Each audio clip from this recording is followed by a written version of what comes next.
I wish to stop.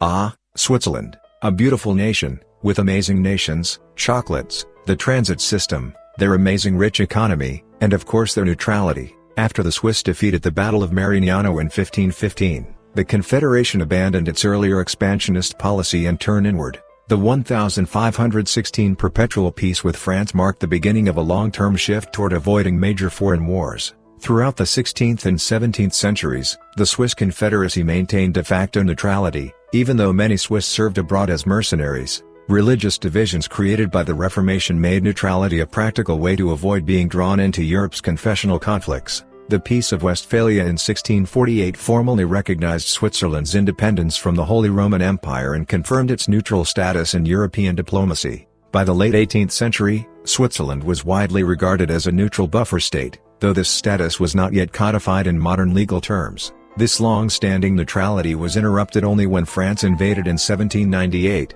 ending the old confederacy and imposing the Helvetic Republic. Eventually, Switzerland was free from French rule, and during a Congress of Vienna, in 1815, the European powers recognized and guaranteed the neutrality of Switzerland, and after that stayed completely out of war. They stayed neutral during the Great War, also known as World War I. By the 1930s, they were scared of Mussolini's Italy to the south, and Hitler Germany to the north. In March of 1938, they still declared their neutrality. Fascist elements were very weak because of Swiss society not wanting war at all. Switzerland saw the need to reduce its reliance on food imports. A government official by the name of Dr. Fritz Wahlen created a program to increase arable land alongside the promotion of pig breeding, to boost numbers of non-fodder-based livestock across the country. Wahlen also wanted to cut back the raising of thieves, steers, and calves, which drastically reduced the production of fodder and increased the surface of arable land, allowing for an abundance of grain to be produced over the coming years. Alarmed by developments from German expansion in 1938, the Swiss government raised the age limit for compulsory military service to 60, hoping to draw many recruits from their pool of roughly 4.3 million citizens by the war's outbreak. Most of these mobilized citizens were trained marksmen, thanks to an already existing proliferation of gun ownership among the Swiss population. The Swiss military was General Henry Guézon, commander-in-chief of the Swiss army, elected on August 30, 1939. General Guézon quickly became popular because of his mobilization efforts and defensive preparations to protect the country. 2 days after Germany's invasion of Poland, the number of mobilized Swiss citizens totaled to 435,000, with an extra 1,000 volunteer sharpshooters helping bolster these numbers later in the month. All over the country, servicemen were building field fortifications, artillery positions, tank traps, hidden concrete, covered trenches, and machine gun nests. Bridges were also mined, and road obstacles were set in place. Switzerland President Philipp Etter states, "If war extends to our country, it will find us ready. Men, women, soldiers, civilians, young and old, all of whom swear to get their lives to their country, preferring death rather than slavery." Switzerland also prepared for a potential French invasion, in case the Allies also turned against them. As German troop concentrations gathered on the southern border, November and December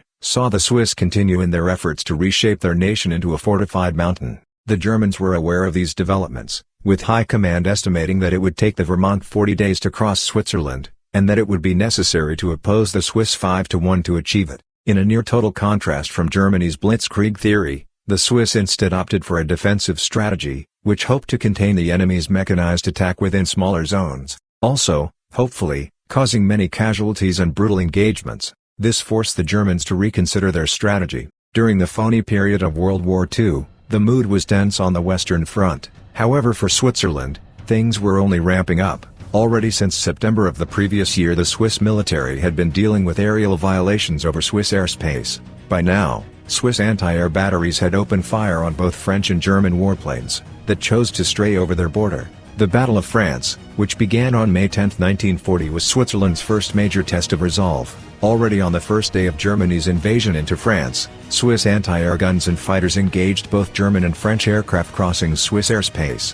27 German bombs landed in northern Switzerland, damaging a railway. As the Battle of France raged on, Luftwaffe attacks became more common, and the Swiss Air Force harshly expelled the Germans, through repeated sorties against any intruding aircraft. More German bombers were shot down in early June, with the noted dogfight involving 29 German bombers and fighter bombers against a dozen Swiss fighters overshadow the fall. In western Switzerland, 2 German and 1 Swiss plane were shot down. The German airplanes were found with the following order: lure these Swiss fighters into battle and shoot down as many as possible. More dogfights ensued in the following days, with a grand total of 11 German, to only 3 Swiss planes shot down.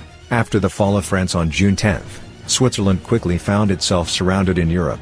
For a brief period, Swiss morale wavered with the defeat of their French neighbors, though efforts by General Guise rallied his people to the cause of national defense. With plenty of food and ammunition stockpiled, Guisen's National Redoubt plan would see the bulk of the army abandon the Swiss plateau and take up positions in the nation's fortified mountains, where it could resist an invader for many months. With this strategy, Guise hoped to deter the Germans from embarking on a likely highly costly and time-intensive campaign, especially with Britain still in the war. Another way for these Swiss to stop the invasion was to give in to some Axis demands. They allowed free commercial transit, and for access to Swiss financial services. They also allowed German and Italian supply trains to pass through its borders, though they did pay us a small fee to do so. Now, Switzerland was dealing with incursions from retaliatory strikes caused by Beria, the British Air Force, who claimed to have mistakenly hit Swiss target, thinking them to be German ones. On June 12 the RF accidentally dropped bombs near Geneva, killing 5 and injuring 50. Switzerland had a reliable intelligence, and had reliable spy networks across Europe to help notify them of important developments. Up until July of 1944, Switzerland had banned Jewish refugees into fleeing into Switzerland, as they feared that letting them would upset Germany, and potentially lead to an invasion. However, many Swiss people did not support this, and during the war, many were able to cross the border and shelter in camps.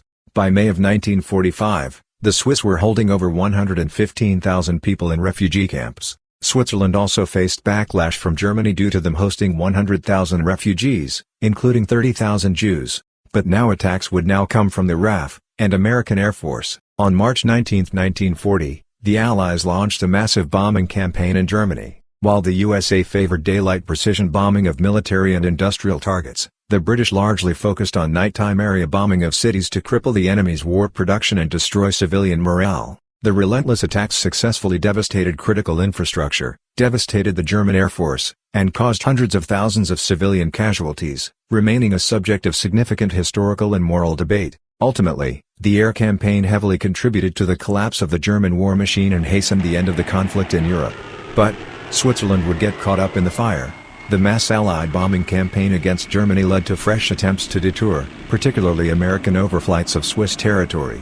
Some American and British bombers used Swiss airspace as a relative safe zone during transit to and from targets in Germany, and in 1943 the Swiss Air Force was sent up to shoot them down in an undeclared war. The first successes were to RAF bombers, downed on the night of the 12th to 13th of July 1943, by Swiss anti-aircraft batteries over Valais, in the southwestern part of the country. American bombers came in larger numbers, targeting Bavaria and Austria in daylight raids. A U.S. B-24 Liberator was downed by Swiss Messerschmitt 109s on the 1st of October 1943, near Bad Rockets. Only 3 Americans survived the encounter. During 1943 Swiss fighters downed 6 Allied bombers, with 4 more brought down by anti-aircraft guns, killing 36 Allied airmen, the survivors being interned. Switzerland also would start facing accidental bombings by the Americans. The bombings were supposed to be accidental and not intended, while some historians have argued that they were trying to send a message to the Swiss government of not joining the Axis.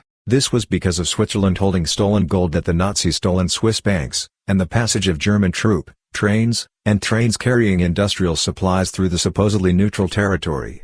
On Saturday, April 1, 1944, 50 American B-24s flew off course and attacked the Swiss town of Schaffhausen, 235 kilometers south of their actual target, the German city of Mannheim. The B-24s deposited 60 tons of bombs on Schaffhausen, killing 40 Swiss, injuring 270, and destroying a fair amount of the town.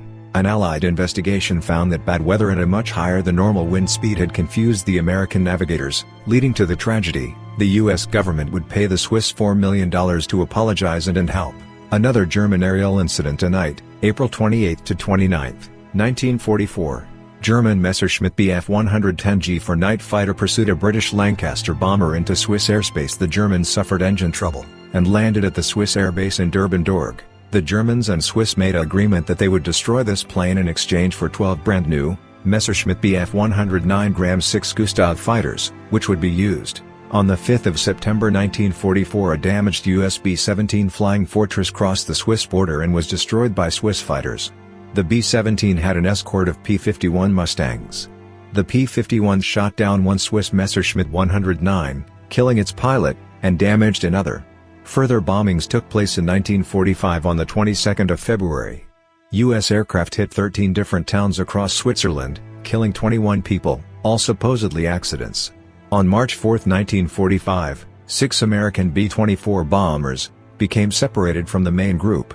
They would mistaken Zurich for the German town of Freiburg, deposited 12.5 tons of high explosives and 12 tons of incendiaries over the Swiss city, killing 5, and causing major damage. While this group of B-24s was bombing Zurich, more lost American bombers hit the Swiss city of Basel. The British were also guilty of aerial bombings that killed civilians. In 1949, the U.S. government agreed to pay Switzerland $14 million as compensation. On May 1945, World War II in Europe ended, and Europe really learned their lessons this time. Switzerland continued to be neutral during the entirety of the Cold War, and to this day. By 1989, Switzerland had enough bunkers to basically house their entire population of 9 million people. Switzerland always tries to have a strong army just in case if they were to be invaded. Men who are real strong are required to serve in the Swiss military for 260 days, while it is voluntary for women. It's important to remember that some countries just really don't want to fight on the team for another side. But if you get into their business, then they will fight back for their sovereignty. It's also important to remember how miscalculations and bad weather, which may cause misnavigation and problems in the military campaign. Like this, for example.